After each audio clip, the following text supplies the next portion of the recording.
Жить легко и без усилий. Возможно ли это, правда ли это или вымысел?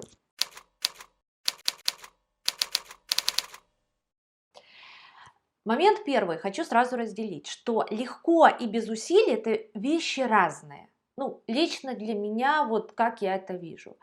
Потому что усилия – это не тяжело. Усилия могут приносить радость и должны приносить радость. Да? Есть такое понятие в спорте, как мышечная радость. Да? То есть это радость от того, что человек движется, и в мышцах вырабатываются какие-то вещества химические, которые дают чувство радости.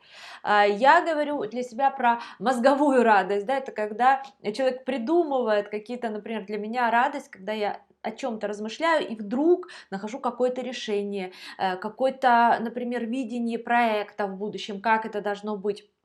И так далее, особенно если это какое-то изящное, классное такое решение, знаете, которое раз и собрало все в одно. Точно так же я слышу это от людей, которые создают что-либо, например, коллекции одежды, картины, стихи, бизнес, да, вот так или иначе они получают вот эту мозговую радость, да, радость от того, что раз и что-то такое внутри придумали. И да, это усилие, но это, ну не сказать, что это тяжело, это радость.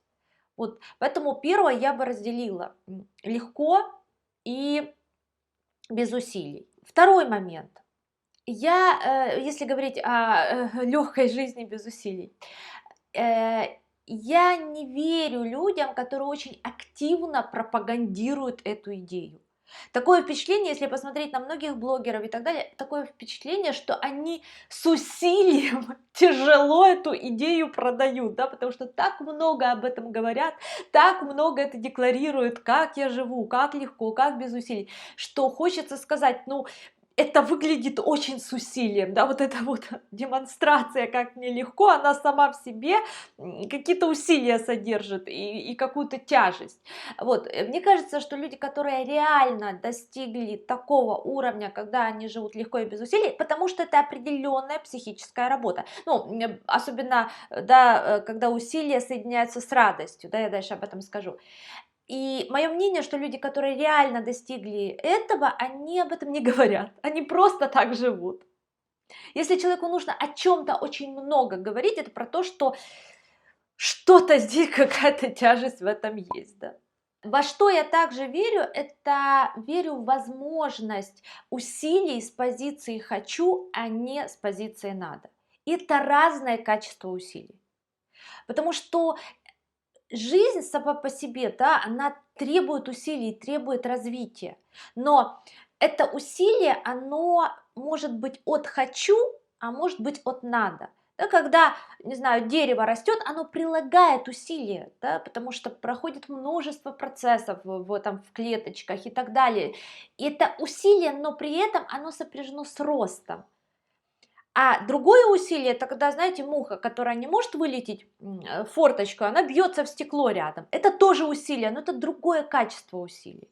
И вот усилие само по себе, еще раз, оно прекрасно. Только если это усилие, да, для роста из позиции «хочу», потому что я понимаю, что я хочу, например, вот такой вот бизнес создать. И я утром просыпаюсь, да, это усилие. Да, я сажусь работать, да, это усилие, но при этом это в радость.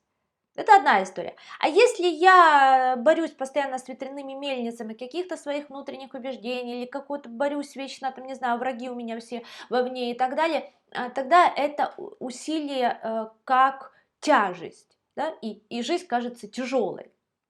Вот если говорить про то, верю ли я, что можно жить легко и без усилий, то я верю в то, что усилия могут быть с позиции «хочу», с позиции развития, и тогда они приносят радость. Как перестроить свое мышление, свою психику в такой режим работы? Первое. Как любое изменение возможно только здесь и сейчас. Как только вы себе говорите, вот с понедельника начну жить легко и радостно, никогда этот понедельник не наступит, но вы все это хорошо знаете. Поэтому любое изменение, оно либо происходит сейчас, либо не происходит никогда. Так вот, как прямо сейчас это изменить? Первое, подумайте, где вы уже сейчас живете легко. Уже сейчас. Например, если вы здоровы, дай бог, то вы легко дышите. И вы вообще не понимаете, как это происходит. Это происходит легко. Точно так же растет ваше тело, точно так же, если вы, например, забеременели, растет внутри ваш ребенок. Это вот все легко. И вот вам важно сейчас буквально две-три вещи заметить, которые в вашей жизни уже легко происходят. Например, вы легко рождаете идеи, или вы легко договариваетесь с другими людьми, или вы легко какие-то понимаете какие-то новые вещи, учите новые дисциплины. Есть обязательно то, где вам все легко уже сейчас. И вот эти вещи нужно отмечать у себя в жизни. Просто вниманием отмечать. Постепенно этого будет становиться больше. Второй момент. Все, что связано с теми зонами, где сейчас вы чувствуете, что вам тяжело.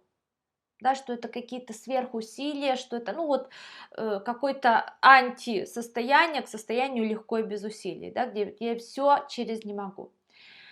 Подумайте об этих ситуациях. Смотрите, да, мы думаем всегда так, что вот я не могу никак, не знаю, там, создать бизнес, и поэтому я чувствую вот эту тяжесть, как только что-то делаю для своего бизнеса, там, для продаж. Очень часто психологи мне так говорят, да, которые продвигают себя, они говорят про то, что я не могу вот каждый пост написать в Инстаграм, каждую историю сделать, каждый какой-то продающий вебинар, это просто мука-мука, да, это тяжело невероятно. И вот мы всегда связываем свое внутреннее состояние с внешним событием. Да? Мне тяжело, потому что надо написать пост, потому что надо продать, потому что надо то-то, то-то сделать. И выход в том, чтобы рассоединить это внутри. Да? Изначально внутри есть вот это состояние тяжести, свинцовой, беспомощности, не знаю, кто как его описывает. Это состояние у вас есть само по себе. И дальше в жизни находятся зоны, где вы, вот такие внешние, да, декорации, где вы можете это проживать. Лично свой опыт расскажу про тяжесть, да.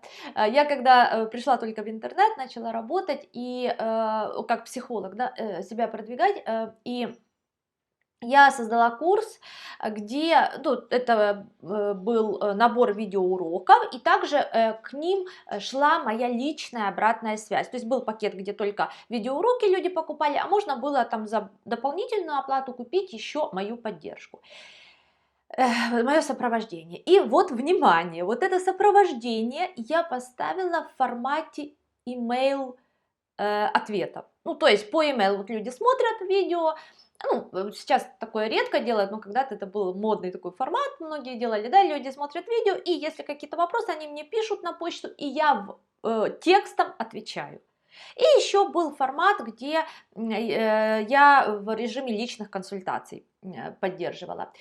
И получается так, что вот пакет, который с видео, он был самый дешевый, пакет, который с моими личными консультациями, он был достаточно дорогой, а вот этот вот с email поддержкой, он был средний. И люди покупали вот этот средний пакет больше всего. И это при том, что я ненавижу писать.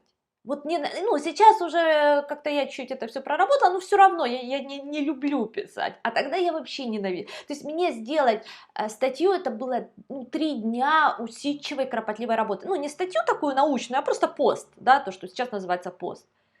Представьте себе, сколько у меня энергии уходило на то, чтобы сделать email-ответ моему клиенту, который купил этот курс. И я, вот, понимаете, то есть вы сейчас слушаете эту историю и думаете, слушай, ну просто убери этот пакет и все, оставь видео и оставь свои личные консультации и все.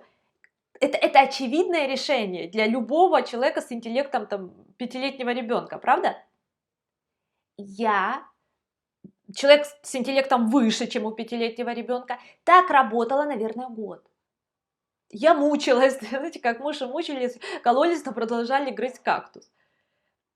Год, может даже больше, я уже не помню. Сейчас пока я в каком-то отчаянии еще раз не рассказывала это своему психологу, и она не выдержала и сказала, подождите, тогда, а что вам нравится делать? Я говорю, мне нравится разговаривать, видео записывать, аудио записывать. Она говорит, так делайте аудиоподдержку. И у меня, понимаете, вот как какой-то инсайт произошел. Я поменяла этот имейл на аудиоподдержку, я с удовольствием это делала, и я давала сильно больше пользы людям, потому что я не вымучивала эти слова, а села аудио, записала с интонацией и так далее. И это было счастье. Вот я помню, я на воскресенье себя оставляла на первую половину дня эти вот аудиоответы, потому что это была классная для меня работа, я ее любила. Понимаете? Все. И вот здесь можно сказать, что вот, ну, кто-то мне со стороны дал этот совет, но это не так. Э, изменение произошло тогда, когда я внутри себя, там, в своей личной терапии проработала вот это состояние тяжести, да, которое я связывала с текстовыми ответами, да, потому что я когда садилась писать этот текст, все, я внутри просто умирала. И вот когда это состояние проработалось, тогда я смогла увидеть вообще легкое, изящное решение. Да, оно было озвучено моим психологом, ну неважно, ну не она озвучила, я бы сама это увидела, это не суть важно. Я к тому, что это решение возможно увидеть, услышать от других только тогда, когда внутри нет состояния вот этой тяжести, невыносимости, которое должно проживаться вовне.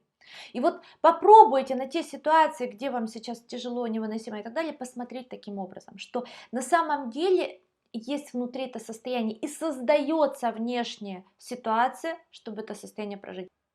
Вот. Может быть, вы уже это в своей жизни проходили. Я думаю, что у многих, да, это было. Вот у меня очень много клиенток в свое время было с сильными долгами. Да, и вот эти долги, они давали состояние какое. Человек говорит: боже, это вот долг, он на меня давит, я просто умираю, мне просто так тяжело, я как выжатый лимон, как будто бы каждый этот платеж меня как по капле выжимает. Ну, в общем, это было очень тяжелое переживание, которое люди связывали, потому что у меня есть долг. И как только мы в терапии прорабатывали это переживание, долги каким-то чудесным образом просто испарялись из жизни. Я когда-то, если соберусь, напишу какую-то, не знаю, статью на эту тему, потому что, ну, реально, ну, случаев 5-6 у меня в практике каких-то, ну, магических исчезновений долгов из жизни клиента, вот причем очень больших долгов, там, в миллионах долларов и так далее. И просто невероятных исходов этой ситуации, как только у человека уже внутри не было необходимости вот эту невыносимую тяжесть проживать. Вот, поэтому это вторая рекомендация о том, как переключиться вот в ту самую легкую жизнь с радостными усилиями.